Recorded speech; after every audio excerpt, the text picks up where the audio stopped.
Brenna, we're live. We're live. Welcome, Bryce. Thank you. So this is actually you're my first Facebook Live with a guest. Normally I have these pre-recorded.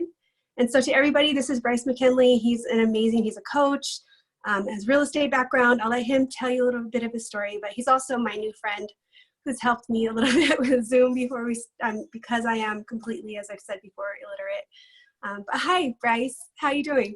I'm fantastic. You know, it's fun, right? Like I've got a group called Leading Through Change, Brenna, on Facebook, and this is what we do. Like we learn how to manage new situations, and as entrepreneurs, you know, we're very similar to like AI, artificial intelligence. And we had some technical difficulties, but what happens with AI, right? Like it hits a wall, it pivots, collects the data, and shifts and moves forward, right? So yes, it's been fun being a new friend, like being able to already add value. Like that's what this is about. So I'm honored to be on your show today. Thank you so much. Well, I'm honored to have you. And that's, I think I'm really glad that we are doing this interview. Bryce had reached out to me through my social media. As we know, a lot of us, we brand ourselves, we share who we are. And I wear my heart on my sleeve. And he said, hey, I've got a story. And I'm thinking, I get hit up by a lot of people to interview, and I hear them and there's stuff, but I really want people who've just come out on the other side of things. And they're like doing things for other people. And you have that energy and you've already helped me and given me value. So thank you. And I know you have a lot to share with everybody who's going to be listening, because I was blown away when you started telling me your story. So why don't you introduce like a little bit of what you do now currently in your business, and then we'll back it up to your story. So what are you up to these days? What are you doing? Introduce yourself. What am I doing? I love that question. What am I not doing sometimes is what I think. But before I do go into that, Colton Crottinger is a good friend of mine, and he says, two of my favorite people. Do you know that guy? No. Oh, well, you're one of his favorite people now. You should definitely know Colton. So okay. He's watching. Justine, Mario, Spencer, I see you guys. Make sure you guys share this out. Give us some hearts. Let us know where you're watching from, because I'm about to share my story with Brenna and her audience, and you don't want to miss this, because I know right now going through tough times creates tough people. And wow, that gives me the goosebumps thinking about it. And so somebody needs to hear this story, because somebody else is experiencing something that they need to overcome. And that's what Brenna's all about. She's all about sharing the stories of others that have overcome obstacles and tragedies and things like that. So with that said, Mike, thanks for joining us. Make sure you guys share this out. Like it, love it, hate it. I don't care. Just don't do nothing. In the meantime, thank you, Brenna, for doing this interview. I appreciate you. And yeah, you're right. I loved your energy. I just knew that there was something there, whether it was we collab together and help you with your podcast, or maybe because we're both in real estate, maybe we can exchange some value and do deals together. But I just loved your energy. And so I appreciate you for allowing me to step into your circle and share my story. So the question is, what am I doing? So I have been a Fortune 500 business consultant up until about 7 years ago. I've worked with Ford, Nissan, Tyco, Toyota, Honda, ADT, the Pentagon, and my primary focus has always been as a business consultant to come in and restructure, reevaluate how businesses manage their sales teams and systems and operations around their sales processes. But more recently, I've taken those skills in the last 6.5, 7 years, and I've applied those skills into real estate, specifically in the investment world in wholesaling. And so I know you being an agent, a lot of agents have this like bad stigma. I don't know how you feel about it, but I hope that by the end of this interview, the agents that watch this that are in your circle have a different opinion, because wholesaling, in my opinion, is like being the superhero, the last final resort. And if we do it right with ethics and values and just intentions, we get to change people's lives. And so that's what I'm currently doing. I wholesale, I coach wholesaling, And I also am an international speaker. I've been on stages with Les Brown and Tony Robbins and E.T. Dr. Eric Thomas this October. I'm going to be on stage with him again. I'm excited. So between being a speaker, a coach, a mentor, that is all great. But that's just a vehicle. That's a vehicle that really fuels my passion, and I'm just a servant. And so you can Google or search Coach Sharpen. If you notice, I'm wearing a backwards hat, you guys. Like, for me, it's like iron sharpens iron, so does one another too as mankind, right? Oh, I just had somebody I just interviewed, that's his favorite quote from the Bible, and he quoted that. Yeah, so for me, it's twofold. That's like my second favorite. My first one is Ephesians 6:11, the body armor of Christ. Like, we better put it on us and just know that we're safe, we're loved, and we're protected. But back to this Coach Sharpen thing. For me, the way that I teach and the way that I instruct and the way that I lead is very simple. I'm not Harvard educated. Hell, I barely graduated high school. And we're going to get into that. So you're going to definitely want to stick around. So make sure you guys share that out. But for me, Sharpen is an acronym. And Sharpen stands for selflessly helping already persons eager for nurturing. And if I can serve like I've never been hurt, and all I do is serve from a place of love and abundance, the world is at our fingertips, and so is it for you. So that's who I am, and that's what I do. We've got a homeless ministry here in Dallas, where last year, the year before last, my son, who was in here before we got started, he's hashtag the middle school millionaire. He raised over $12 million for the homeless youth here in Dallas, all by himself. Amazing. And so that's what our passion is. That's our mission.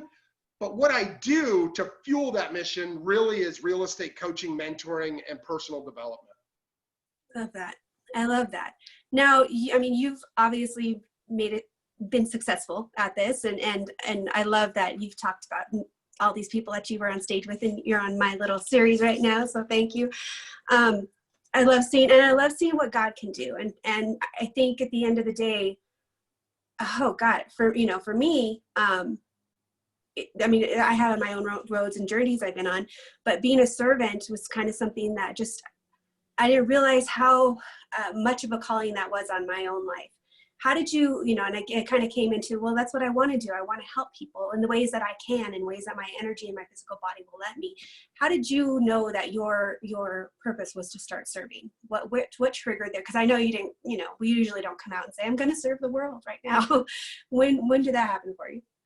It's interesting. I'll start at that point because I believe that the man upstairs has everything in abundance prepared for us as long as we're willing to accept it, right? Like, the free gift of abundance is what he's already promised us, whether that's love, financial, personal, all of those things. And you said what triggered that.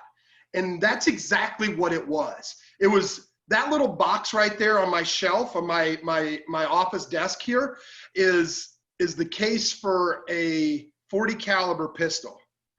And September 28, 2011, that pistol, it's never jammed before, it never has jammed since, but September 28, 2011, it jammed 3 times in my mouth. So when you say what triggered it, it was the fact that that gun jammed 3 times, not once, not twice, but 3 times. Oh, and I knew that there was something outside of my little human body, and I had a greater purpose, right? Like my good friend Les Brown says, you have greatness inside of you. Like, I knew that resonated. And so when that gun jammed, I was mad at the world and mad at God, and I'm sure we'll get into why. But I knew when that gun jammed that I had a purpose. I didn't know what it was at the time, but I got mad at God. I gave him an ultimatum, and I said, show up. And I'll never forget, my son at the time was just a baby, not speaking at that point. He's 9 now, so you do the math. He was like a little over 1. He said, he was right at 1 year old. He said, Daddy, everything's going to be okay. Now, I don't know about you, but not many 1-year-olds speak. And give such prophetic advice at 1. Yeah. I believe to this day, I hear the voice of God. You can call me nuts, you can call me crazy, but if Moses and Adam and Elijah, if they all heard that, I know that I can too. So for me, I'm not a religious person, but I'm a spiritual person. And I know that Jesus Christ is my Savior, and he and his Father are one, and that he spoke through the voice of my son in the back seat, who, by the way, when I turned around and freaked out, was sound asleep. I knew that it was the voice of God, and I knew that I would never be the same. But I haven't always been that person. Yeah. So that was the lack of trigger was what triggered this new experience in life. Who were you? I mean, growing up, I always go back to, give a little synopsis, a little bit of your childhood. Parents? Yeah. Family? So my dad is a minister now, and I grew up in a very strict religious house, a religion-based house. And I have called it in the past like a very cult-like experience, because I thought I was going to hell if I so much as looked at a TV when I was a child. And I knew a lot of people watching this had been hurt by the church, right? That's how I felt. I was so mad at God. Like, at the age of 10, I'll never forget, my parents started having problems, and everything that I knew about God went right out the window. I was a kid. I think, what was I, in like fourth grade? I was in fourth grade. My parents are going through a divorce. I'm no longer going to church 8 to 10 times a week. Like, what is this chaos? And I wanted nothing to do with the God that I thought that I knew. And at that point in my life, I started showing off and acting out. And in the next year and a half to 2 years, I would start joining gangs and selling drugs at 11, 12, 13 years old, hanging out with the wrong crowd. And so as a child and teen and even a young adult, I was not a great person. I mean, I've got a rap sheet from here to, Alaska and back. Not proud of that. Fortunately, by the grace of God, no felony convictions, because I wouldn't have had the opportunities later in life. And that's another confirmation and why I know that God had been working through my entire situation, right? Like, he brought me to it, he'll bring me through it. But I didn't know that back then. So yeah, as a teen, I was really troubled and hanging out with the wrong crowd. And I don't know who's watching, but if you've got kids, just listen to them and stop lecturing them, because that was probably the deciding factor, because I didn't want anything to do with my parents, because I got lectured all my life. I didn't have the greatest relationship with them at the time, and I just acted out. I rebelled tremendously, and I was facing some pretty hefty criminal charges. Let's just say, Brenna, I probably shouldn't be sitting here today. And by the grace of God, those charges were acquitted, and I had an opportunity to get into the corporate world. My uncle helped me out, got me into a car dealership, and it really started turning my life around. So fast forward now, I'm 18 years old. I'm detailing cars. I'm working at like this little ad agency, like boiler room style calling sales, and I'm still doing some dope on the side, but I wasn't like hanging out with the same crowd. It was more just me having fun in my own little world. And I was doing all right. But I seen all the flashy money and the flashy cars from all the guys at the dealership, and I wanted to be a part of that. Yeah. And Celia, you said it right. Start building trust and respect between you and your kids. Start communicating and stop yelling. I love that. If you guys don't know Celia Kibler, she's got an amazing parenting course and good friend of mine and a mastermind that I'm in. Thank you for that, Celia. So make sure you guys that are watching this on Facebook right now, share this out. We're going to be helping Brenna with her podcast and this interview by doing so. So thank you guys for being a part of this. So here's the deal. So I begged my uncle for a greater opportunity. I said, you see, I'm doing right. Let me have a chance. I want to sell cars. Like, I can do that. If I can hustle dope and like running in and out of the inner city of Chicago, like dope and guns and just dumb stuff, I can do this. And I'll never forget, it was a cold, snowy afternoon in December, and nobody in Northern Illinois or Iowa at the time where I was. Like, nobody's out looking for cars in a snowstorm, right? Well, he said, if you could sell a car today, I'll put you on the sales team. And so I buckled down, grabbed a phone book. Yeah, we had phone books back in the day, right? Back in the 90s. I grabbed a phone book and I just started calling. And wouldn't you know, a guy answered the phone and says, matter of fact, I got the day off and I need to get an oil change. I'll come in and see you and get my oil change on my truck a little sooner. He comes in and we went out and did some test drives while he was getting his car serviced. And by the end of the day, I sold him and his wife a vehicle and another friend of theirs that he called in for a referral bonus that I had sold him on. And so my first day in the automotive industry, I sold 3 cars. I was hooked because come Friday, I knew I was making about like 10 grand or 9 or 10 grand on those 3 cars. Like, this was going to be amazing. I was going to kill this. Fast forward about 1.5 to 2 years, I break just about every sales record in the automotive industry. Most car guys do, even to this day, you know, about 10 to 11 cars a month. Back then, I was averaging about 40 to 50 cars a month. I don't know the exact number because it's been so long. And I was reached out to by Ford Motor Company for what they have is, it's called a national walk-around competition. You go through like regional, sectionals, and then you go, to nationals, and it's like 500,000 applicants across the country graded by your peers. So nobody's ever been there more than 2 times, and nobody's ever won it more than once. I've been there 4 times, I've won it twice, and I've got second place twice. It was an amazing experience. And at that point, Ford Motor Company's like, who is this kid and why is he not helping our struggling dealers? And so this was probably 2004, 2003, somewhere in there. I'm, 20, 23, 22, somewhere in that age range. And I got recruited out of my dealership. I started traveling all over the country, teaching dealerships how to sell better. And unfortunately, this, what would be my wife, her and her husband had a son, and like, it was crazy.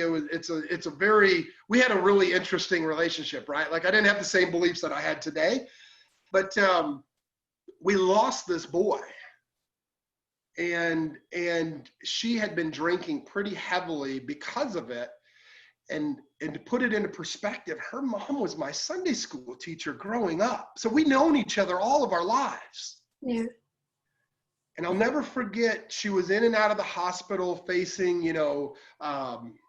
getting, they called it the banana bag. I don't know what the legal or doctor term is, like getting her vitamins basically and getting sober for a week or so.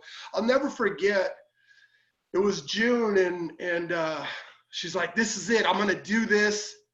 And she went in and we actually ended up like making love on Friday or Thursday, June 12th. I'll never forget.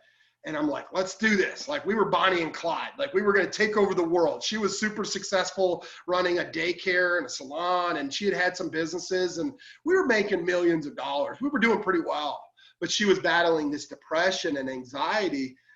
And I'll never forget, the next day I went into the office. I was working with the dealership in Clinton, Iowa at the time that I had a contract with, and this other like sales call center that I had a contract with, and doing some consulting work. And I'll never forget, I was in the middle of the sales floor with about 300 salespeople, and I got a phone call from my mom, and she said, Kristen took her life. And it was just so surreal because she just couldn't do it anymore. It was Friday, June 13th, 2008. And I had thought that I was doing the right thing, but I was not a great husband because I didn't have the skill set. I didn't have the great examples. All I knew how to do was what my dad did, which was work. And so I worked and I wasn't there for her. And she ended up taking her life and just had complete renal failure. She passed. And between Friday, June 13th, 2008 and March of 2010, I would go to lose millions of dollars, 5 companies to cocaine and alcohol. And I moved up to Wisconsin to just get away. You know, I used to vacation up there, got a cabin up there. And I met this crazy Italian girl, and she was great. We were like Bonnie and Clyde all over again. But we found out in March that, thank you, Celia, I appreciate that. We found out in March that we were going to have a baby. I'm like, this is it. I got to get my stuff together.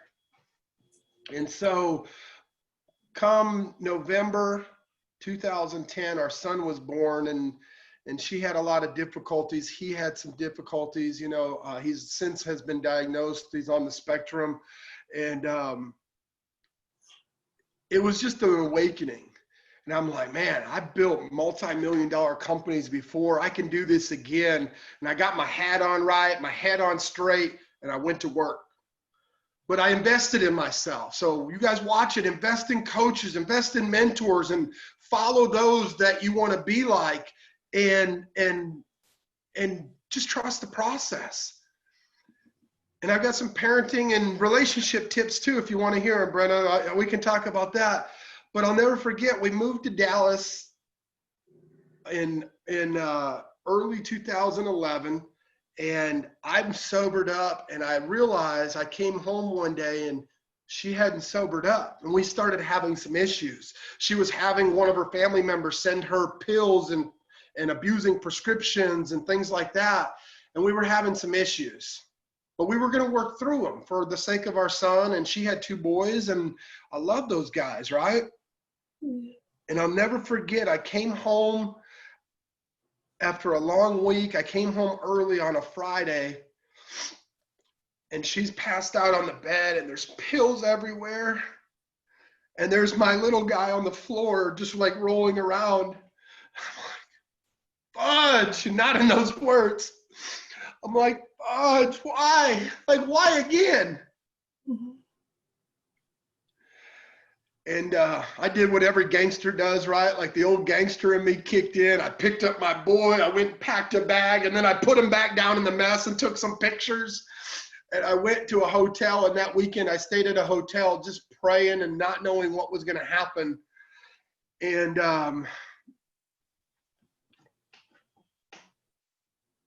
Monday morning, I'd file for custody of my son, and that would be the biggest fight and challenge of my life. Yeah. The most important. Yeah. So she was okay. She made it. She did. Yes, she's doing really well now. I'm really proud of her. It took several years because after that battle that she lost, she kind of checked out of reality for a little while, but she's an amazing human. I have nothing bad to say about her. She just, you know, I talk about, I've been master certified trainer in NLP for years, neuro-linguistic programming. And one of the things that we talk about in NLP is the map is not the territory. Like Brenna, you could come to Dallas and I could give you a map to my house and you could find it, but you'd never know the hills and valleys that you're going to go through to get here. You're never going to know the overpass, right? So the map is not the territory. So although we're going through this struggle, I had already been through it before. So I had a different interpretation of the map and I knew how to navigate it. So I would encourage anybody that's going through some things, like just know that your map is not the territory and somebody else is on the other side waiting for you and they need you. And if you don't shine your light, somebody's getting lost in the darkness. And so all that to say, I would get custody of my son and dealing with that. I lost the last couple $100,000 that I had to my name while I was building this business back up. Damn it, Brenna, I said I wasn't gonna cry. I haven't told this story in a while. And the last couple $100,000 that I had left over from my little safety net was over. I couldn't go back to my house because of the protective order that we had, you know, and going through the case and all of this stuff. And so I ended up getting sole custody of my son, losing a really big contract with ADT. And I'm stuck, like, not in the hotel on the company account, sleeping in my car for the next year. Let me stop you right there, right there. So at this point, what year is this? So this is late 2011. So early 2011, all that happened. And this is like September 2011 when I pulled the trigger. I'm sleeping in my car. I'd been in the car for about 9 months. So, because in a matter of a couple years, because this is a lot for people to take in, but I really want people to put this in perspective. In a matter of a couple years, fell in love, had a great love, with two knucklehead kids, doing their things their own way. Lost her. How old was she? So she was my first wife, you mean? So that was 2008. She was 5 years older than me. So she would have been like 32, I believe. So 32. So she lost her at the age of 32. You had built up millions of dollars, lost everything. Found somebody else, fell in love, had a baby, some challenges with the autism, coming home with her dysfunction and dealing with her traumas and her addictions, and lost everything again to fight for your son. So built it up again to lose it again. And now you're living in your car, looking back. There's different ways people are going to look at it. And I want people to open their minds and their hearts when you hear this story. And as a parent, I know we do everything for our kids.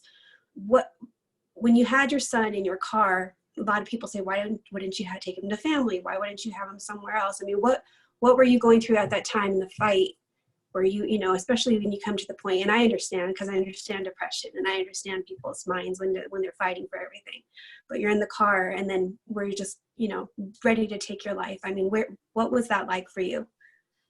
Explain the mindset. Get into more of the details of that. I love that question. That's a great question. So for me, I had always been that person like, suicide is stupid. Like I was that person. And even 30 minutes pulling the trigger, I was in a great mood. I had just talked to my brother and couldn't put my son with the family because all of my family was up in Northern Illinois and I'm in Dallas. I had no family here and I just kind of felt overwhelmed. I felt pressure and I knew the hustle and drive that I had. Mm-hmm.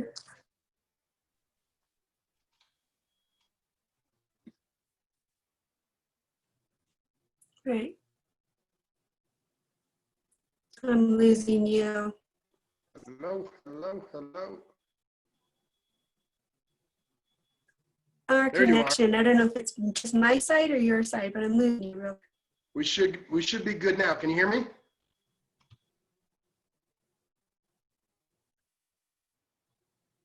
Okay. Hopefully Can you hear me now? I hear you now. It's better. I just don't see you. I can hear you.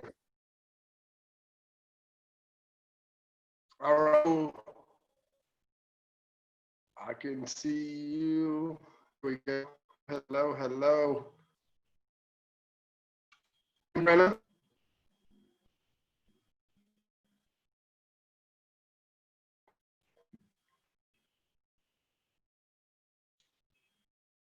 So I'm going to keep going. Hopefully the connection is better for you guys. If you're showing some likes, show me some love. Let me know that you guys can still hear and see me. I'm not sure what's going on. I appreciate you guys for sticking around. And so at the end of the day, to answer Brenna's question, how did I feel? I felt overwhelmed. I felt like there was no tomorrow. And just 30 minutes prior, I had been, having a conversation with my brother. I'll never forget that. So.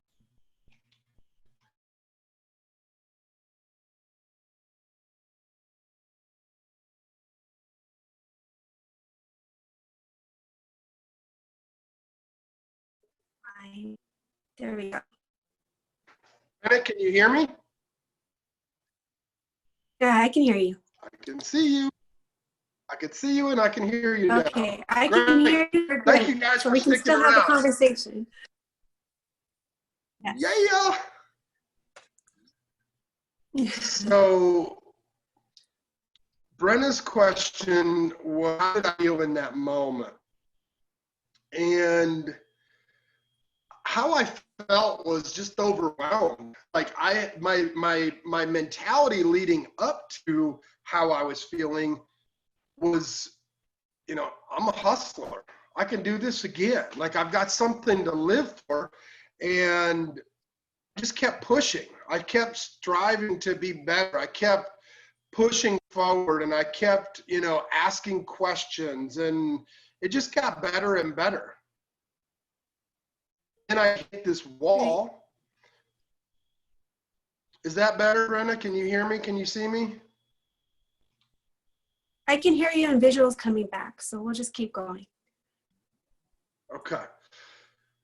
So in that moment, I leading up to that, you know, the mentality that as I was going through this experience was just taking it one day at a time. I was putting in job applications. Like it didn't matter what it took. I was going to do whatever it took to take care of my son. And, you know, we went to food pantries and, you know, I had clothes. I had nice clothes because I had, you know, packed a whole bunch of stuff in my car, and I didn't think it would be as long as it was. And so I had, you know, went shopping and so forth. But it was like this brief moment where I was just overwhelmed.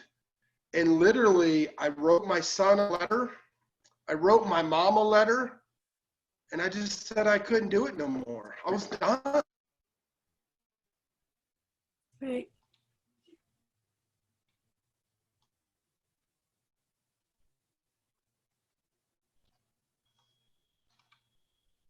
You okay? And so, yeah, I'm not sure. It may be Zoom just because it's Thursday afternoon. I'm not sure. I've got a strong signal on my end. But yeah, I think that at the end of the day,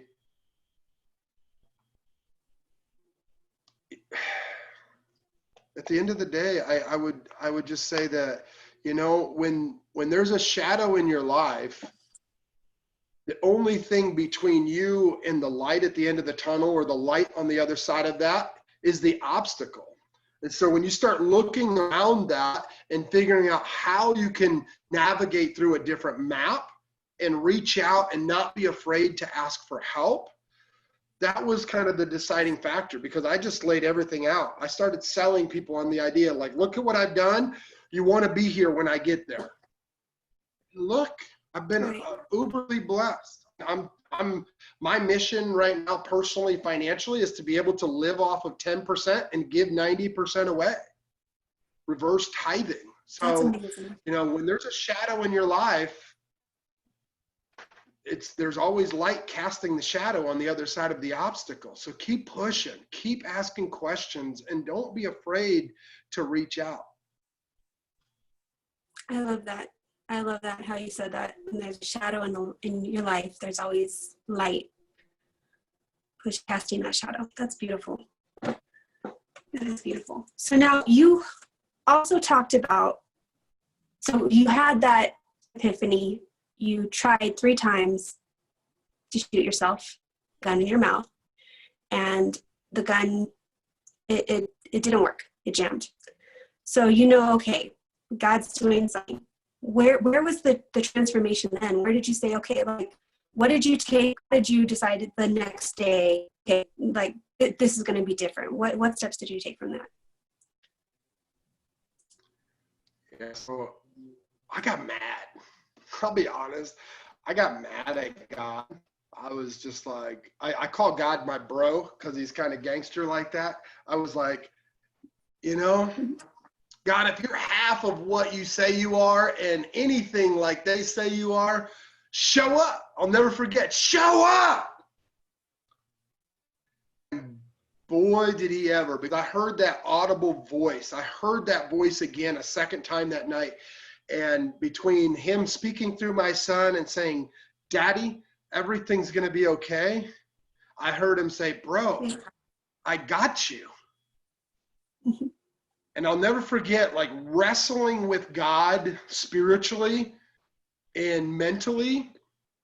and I don't remember going to sleep, but I remember waking up, and I remember just this overwhelming peace, this overwhelming like comfort, and be like, okay, he's here, he's got this, let's go. And I went to the library, and I was actually on a computer looking for jobs, and I got a phone call, and it was my bank. They had some fraudulent activity on my account. They needed to talk to me. I'm like, oh God, what's going on now? I've got $32 in my bank account. I've got some cash in my pocket. Like, what's going on now? Right. Come on, God, you said you were here. I said, take care of this, man. Just take care of this. And the Bible says that he stands at the door and knocks, and whosoever opens, he'll come in and be with you.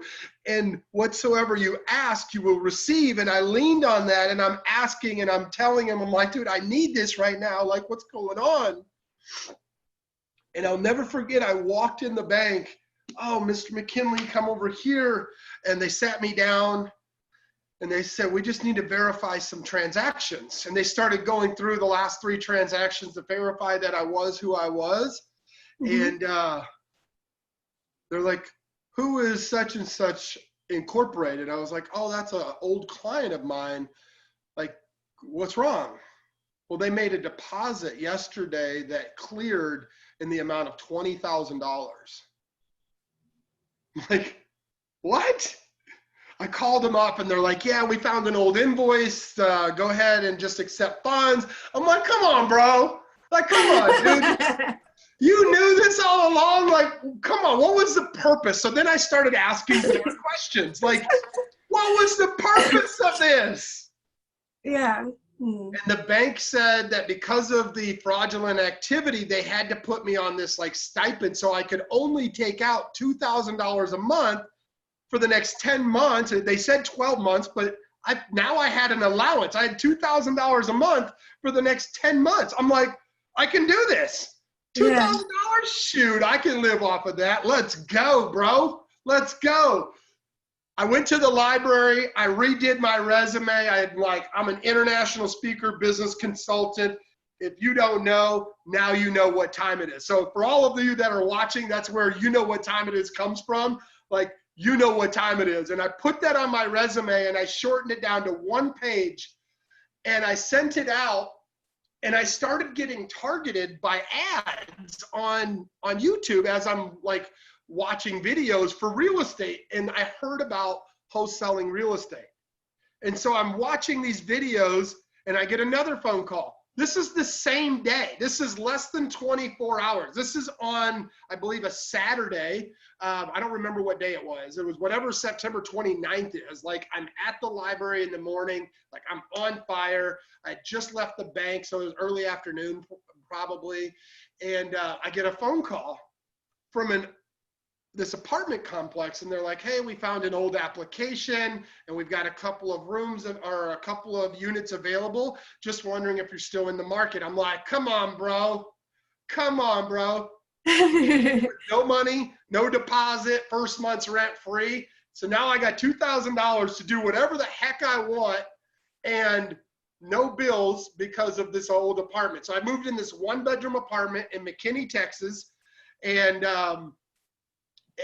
you're going to love the ending of this because it's so surreal and confirmed by God. But literally right down the road from where I live now, and I'll tell you about the difference and why this location is so important. But I moved into this 1-bedroom apartment. I went and bought a TV. I had a milk crate that we had in my car. Me and my boy would sit on like milk crates and hang out outside the car and eat on the seats like we had a table. And so we put the TV on the milk crates, and we slept on the floor for about a week while I gathered stuff to supply my apartment, buying stuff and trading stuff online, which is a whole nother reason why I do marketing and garage sale groups for real estate. So if you want to know more, ask me about that. So I'm like buying and selling and trading stuff in these garage sale groups. And I found wholesaling real estate. Like, I've been watching these videos, and all of a sudden it just clicked. And I started making phone calls, and as a realtor, like, What do most people in real estate, whether you're on the investment or the retail side, like you do 1 or 2 transactions a month, if not every 3 months, and for most agents, right? As you work another gig. I did 23 transactions my first month in real estate. That's amazing. That's great. And it was all uphill / downhill from there. So that is awesome. That is amazing. I love that. You kind of mentioned to me before, that is awesome, being hold on to be able to come back from that. You talked about your son as well, and kind of his difficulties. I wanted to, because of my passion for chronic illness, I have 2, and those struggles and people not understanding, and he is on the spectrum, he's autistic. Talk a little bit about he's inspiring too. So tell a little bit about his challenges and what he's done, because he's kind of an amazing little guy as well. Yeah, he's awesome. Cranston is my son's name. He's 9. He'll be 10 this year. He was considered to have autism and or Asperger's. They never finalized any diagnosis because he started having some miraculous healings. Like, I prayed over him 2 or 3 times a day. And someone that's on the spectrum, like, they need discipline. And I think that's what really helped me get through it, because we were so consistent with our routines. Like, even to this day, we don't deviate. Like, Brenna, you've seen him come in here like, hey, I've got coding at this time, like, what am I doing next, right? He's looking for that direction.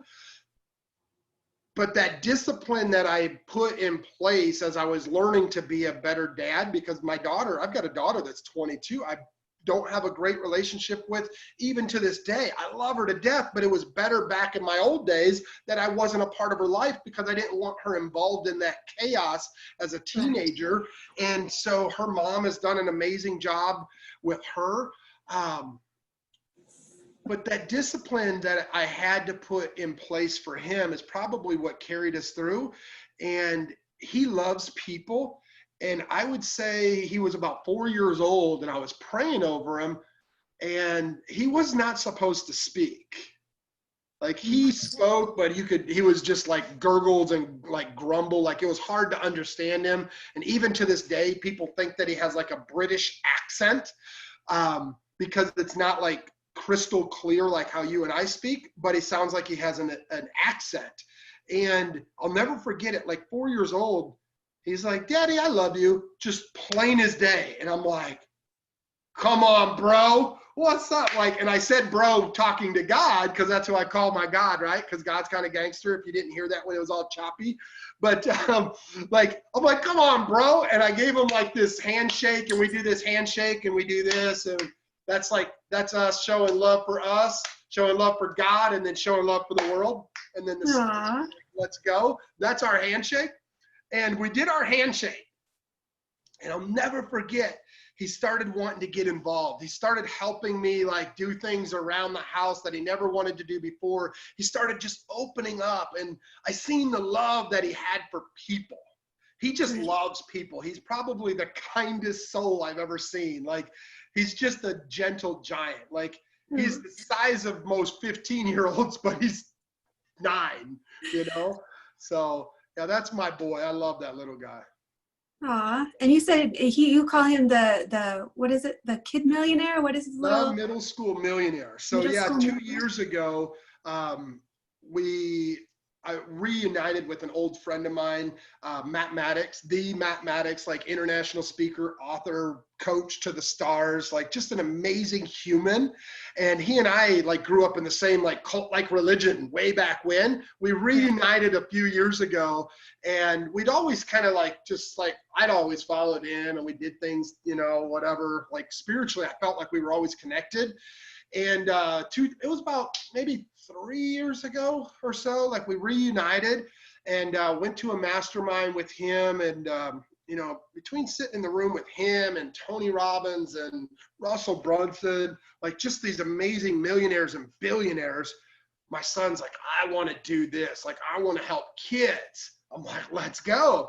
So he partnered with Caleb Maddox, who is like multi-millionaire, 18-year-old. He just turned 18 a few months ago, multi-millionaire kid. And he joined his Apex for Kids coaching program. And Cranston kind of built out his own thing. And so Cranston has raised millions of dollars for non-for-profits here in the Dallas area. So we call him the middle school millionaire. So you can Google hashtag the middle school millionaire. He coaches kids on sales and confidence and things like that. And they play Fortnite together and have little coaching sessions on Fortnite. It's really cool, the little kids mastermind that he put together. So I love this. I just want to emphasize, this is your son who is autistic, who's never supposed to speak, who spoke to you, you know, at the worst time in your life, you know, said his first little sentence as a 1-year-old, you know. What were those words again?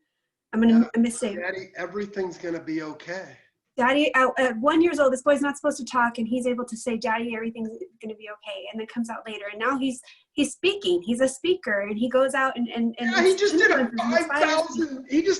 5,000 person student athlete event in Chicago last year. I'm like, it was amazing. He crushed it. He helps me dress sometimes because he's cooler than I am.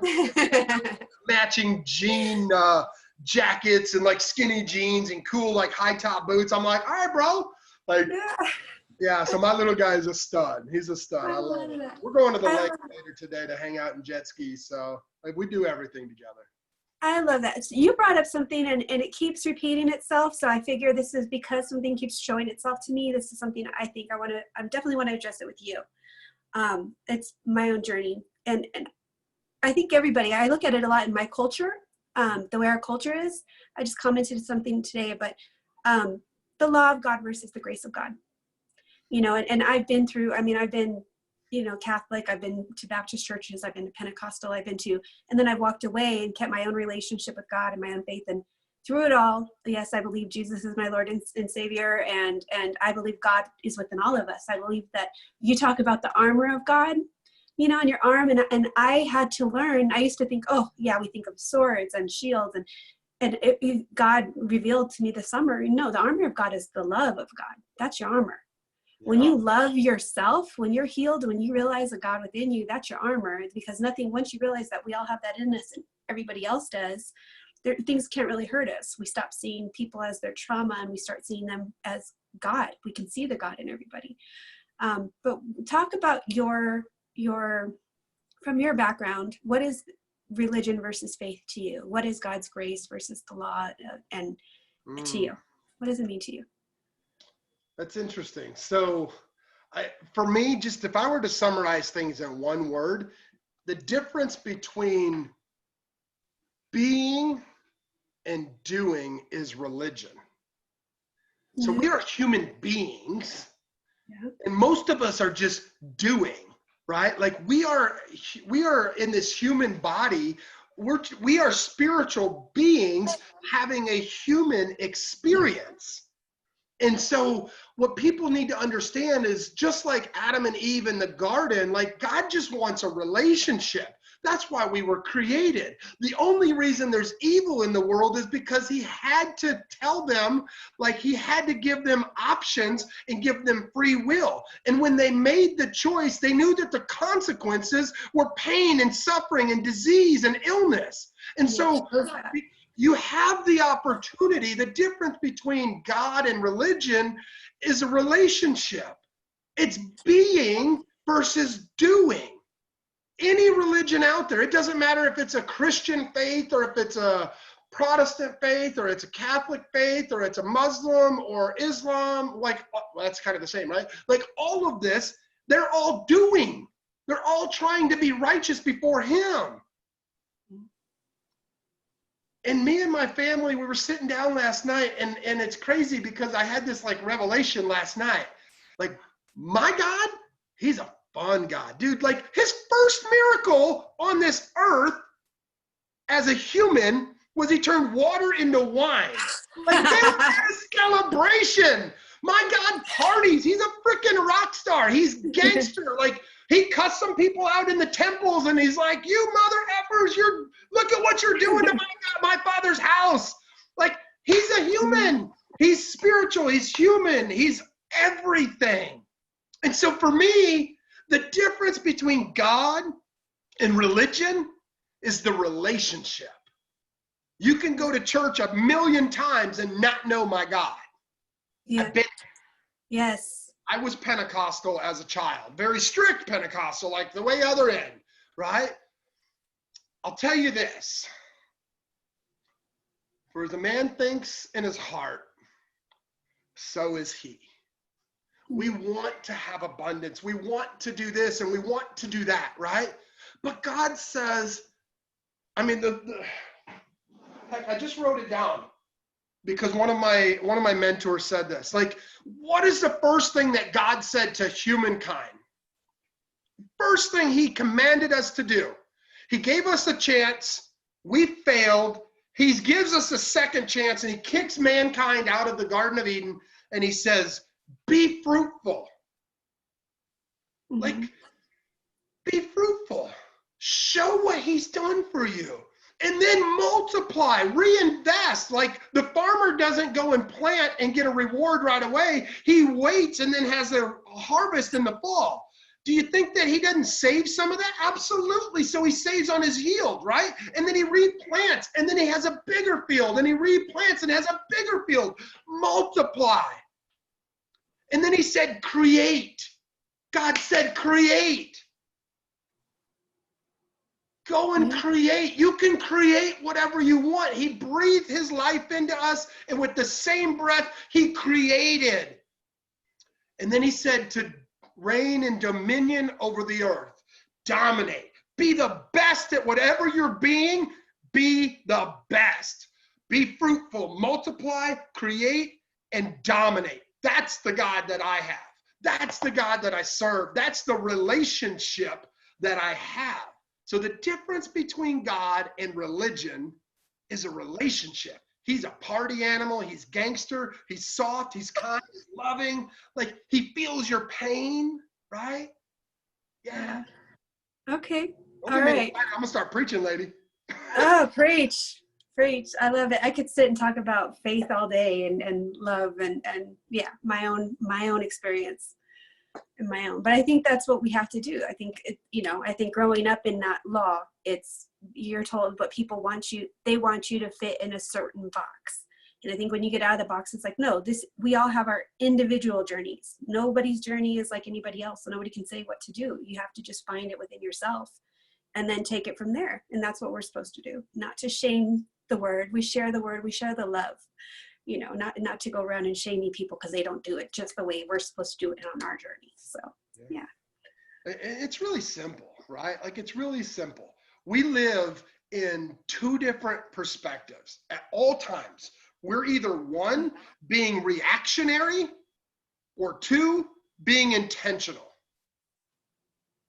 I mean, think about our service workers right now, like not just in the hospital, but think about like our produce stock person right now. Like they're working overtime to make sure that we have food and supplies and trying to be safe, but running into millions of people, thousands of people, hundreds of people every day, right? Yeah. And let's say that you're out there and your spouse, your boyfriend, your girlfriend, or whomever, your roommate says, hey, Brenna, do me a favor. Will you go run and get some Ritz crackers and some milk? What do we all do? Yeah, absolutely. First thing we do is go straight to the back of the aisle. We know where the milk is, but where the hell is the Ritz crackers? We never know, right? Like they're in the 4th, 5th, or 7th aisle, and when they're doing inventory, it's over in the pharmacy department, right? Well, guess what? You walked right past little Sally and Johnny that's stocking apples that said, hey, welcome to Kroger. Can I help you find anything? They're like, no, I'm good, thank you. You reacted. You put your subconscious in front of others, and now 100 times or 1,000 times a day, that person gets told, you're not worthy. You're not worthy. You're just a stock person in their head, and that's the root of depression. It's the belief in other people's imposed perspectives. Yeah. So when we can start being intentional and say, Sally, that's your name, right? Sally? Man, you're crushing it right there with the apples. I know I got to get milk. It's in the back of the aisle. But I'm curious, where's the Ritz crackers today, right? Like, you could just do that one thing. Just imagine that one seed. You might just change the world by being intentional with that person. Yes, being present and making connection with those that are put right in front of us. Making just that little Everything connection. that you do has to start with being. You heard that, guys, that you're watching, right? Brenna said, being present. Present is your doing, but being is there. So, yeah. I love that. Okay, so I know you have a big day with your son. He wants to go to the lake, and you got to stay on schedule. So thank you for doing this. I do want to start wrapping it up. So I have some kind of questions that I ask everybody at the end of my interviews. Yeah. Most inspirational person to you in your life? Who's influenced you the most? Before I answer that, you guys are still watching. Thank you for putting up with the technical difficulties. Do me a favor, like this, give us some hearts if you're loving what you're hearing, and share and invite someone, tag somebody in this live stream, because somebody needs to hear this today. The most inspirational person in my life, next to my son, I would have to be Jesus. Right? Like, I studied the history of the Roman Empire, and to see and watch how he was intentionally and voluntarily put himself through a massacre of trained professional assassins, and he could have given up. He could have been like, no, I'm not the God and Savior, right? Like, yes. He did that intentionally. And then at the cross, right as he was getting shoved the spear in his side, which is documented not just in the Bible, but in Roman history, folks, right? Mm-hmm. Because it was a Passover and they wanted to be done with it, and they wanted to go about their rituals, right? They pierced his side. He said, "Forgive them, Father, because they know not what they do." Yes. He still loved even when he was hurt. Yes. As if he had never been hurt before. So the most inspirational person next to my son, because that dude's pretty freaking rock star, like, he's part of God, right, in a human little experience, I would say Jesus Christ, because he's a gangster. Like, he's been through it. He's been through it. I love that. Yeah. I love that. I have to just do another little note on this summer when I was going through some things in a church, and I've heard that story my whole life. We hear, raised, but it stood out to me in a certain way. And it was Peter, I think he told, when he knew what was coming, and he asked Peter after he betrayed him, and he said, he asked him to do him a favor. He said, "Look after my sheep." He said, so he knew what was coming, and he's still asking, "Look after all these people who are going to betray me." And then again at the cross, like you said, "Forgive them, Father, for what they knew." So that's love. That's amazing to be that, yeah, I love that. But yeah, that hit me this summer. What do you have to say? So we have suicide in common. I had my mother who killed herself when I was 11, and you've had to deal with depression. I have family who's attempted and dealt with it and succeeded, and I've gone through my own. I've never been depressed, I don't think, but I've certainly gone through moments of hopelessness in life with things going on. For who's watching right now, who feels, the person that feels desperate, the person that feels like it's not going to get better, what do you have to say to them? For the person that's feeling desperate right now, and the person that is just kind of at their wit's end, I want to encourage you to reach out. Don't be afraid to ask for help, because at the end of the day, we are all one. Like, this body is just an experience. Like, one day when we all die, we're going to have this spiritual connection, and we're all going to be together, whether, you believe my faith or you believe something else. We're going to have that opportunity. And if your beliefs are in, your maker and your creator and God, and I call him Jesus, right? Because that's our human putting a name around it, because he said, like, they just don't get it. Like, I need to lower myself to uplift myself, right? Like, just keep pushing. Like, you don't have to believe the same things that I do. You don't have to believe the same things that Brenna do right now, but just keep pushing, keep asking questions, and ask questions not about your situation, but about what your situation would look like if you were to overcome it right now. Because here's the thing, if you can see what it looks like on the other side, it's easier to get there. Remember, the map is not the territory. And so if you get a roadmap because somebody else has given you experience, knowledge, and wisdom, you can navigate your circumstance a little bit better. And so although it may not come to you as quick as you want it, ask questions about what that desired reality looks like and how to get there. And you then have a better version of your map to overcome the valley that you're in. I like that. And this is a fun one, but it always stumps everybody for whatever reason. Let's go. All right, a movie, Bryce McKinley, movie about your life. It's going to be featured. What is the theme song to the movie of Bryce McKinley? One Shot by Eminem.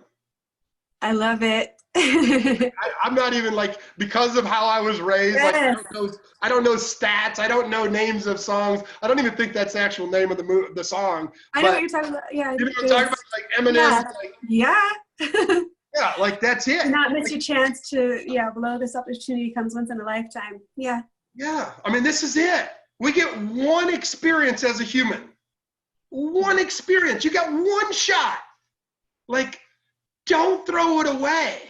Don't sit back every night after you get home from work and just flip on the TV. Like, read a book, watch like a documentary, listen to a podcast, follow the people that you want to be like, and start implementing how they're doing it, and start being what you desire. Yes. You only have one shot. Yes. I love it. Perfect. I think that's a perfect way to end it. I'm so happy. I'm so happy you reached out. And I'm happy you did this interview. And I'm happy I got my new friend. Yeah. Bryce from Dallas. Hey, so thank you so much for today, and enjoy your time at the lake. Hey, my pleasure, Brenna. I appreciate you. I'm curious, just so that my audience, since we're co-streaming this right now, and my audience, like, how does my audience get in contact with you? If they want to follow you on Instagram or Facebook or a business page, like, if you're in Colorado and you need a realtor, like, get over and talk to Brenna Rosaless. I mean, goodness, she's amazing. Oh, thank you. So I got rid of my Brenna business page. I just keep everything on my personal page. So if it's Brenna Rosaless, look me up on Facebook. I'm there. Instagram, I show more of my hobbies. I do more, don't do a lot of DMing there, but I'm Brenna's Becoming on Instagram. And I also have a Brenna's Becoming page on Facebook where I share my journey and my health story. And I share stories like this with Bryce. Overcomer series is what I do. And I love interviewing people who've overcome obstacles. So yeah, so if you're wanting to follow along with more amazing stories like this, go to Brenna's Becoming on Facebook or Instagram. And if you want to sell your house or buy a house in Colorado or need a realtor in another state, then I can help you with that too. So Brenna Rosaless. Boom, you guys heard it from the host herself. And for your audience, do you mind if I share a little bit about how they can reach out to me if they need to? No, welcome. And I just want to say too, I just started a new YouTube channel. I forget about that. Brenna's Overcomers on YouTube. Yeah. How do we reach you, Bryce? Brenna's Overcomers on YouTube. Make sure you go give this lady a follow. Like, she's a world changer, and she might not know it yet, or maybe she does, but she's amazing, y'all. I love her energy, and that's why I reached out to her. I don't do that very often. And so make sure you guys are following Brenna. In the meantime, if you are a Brenna's audience and you're listening to this, my name is Bryce, B-R-Y-C-E. The only reason I'm cool is because 60% of my name is ice. A little old lady told me that one time. I'll never forget that. It's really corny, but it makes me smile every time. The last name's McKinley, M-C-K-I-N-L-E-Y. So Bryce like the canyon, McKinley like the president or the mountain, a national monument around here, right? But you can find my business page on Facebook at Bryce McKinley or at Coach Sharpen on Instagram. And yeah, stick around, because between my friends and I, we're changing the world, and you definitely want to be a part of that. So if you're ever interested in learning about real estate investing and how I did it with no money out of pocket, like, I have the REI Results Academy, and you can contact me through reiresultsacademy.com, and I can show you how I did it with no money and built, $100 million organization. So, and I've got a brokerage too. So Brenna, if you want to ever come join our team, I'd love to have you. We're going to be opening offices out in Denver area probably in the next year to 2 years, but I'm always— Hit me up when you're there. I'll go up to Denver. If you're willing to come over to our brokerage, we'll open up sooner rather than later because we have I'll a proven process. I'm loving EXP. I gotta say, I love this whole company, but I will visit. I'll say hi. I didn't know that's who you're with. I've got a lot of friends in EXP. So you and I need to connect after this about something else than to help your business because I'm all about network marketing. I've got like 5 network marketing companies myself. So Okay. yeah. Sounds good. Yeah, we'll talk about that. So, all right, yeah, so that's it, guys. Hey, Brenna, anything else that they need to know about you or that your audience should know about me? Oh, me is a whole nother, we need another hour to do it. No, you, I think he's wonderful. You've all got to see his energy. Meet Bryce, go follow him. And thank you for watching. Boom. Love you guys. God bless you. Stay sharp, and we will see you at the top. Boom. All right, so the recording is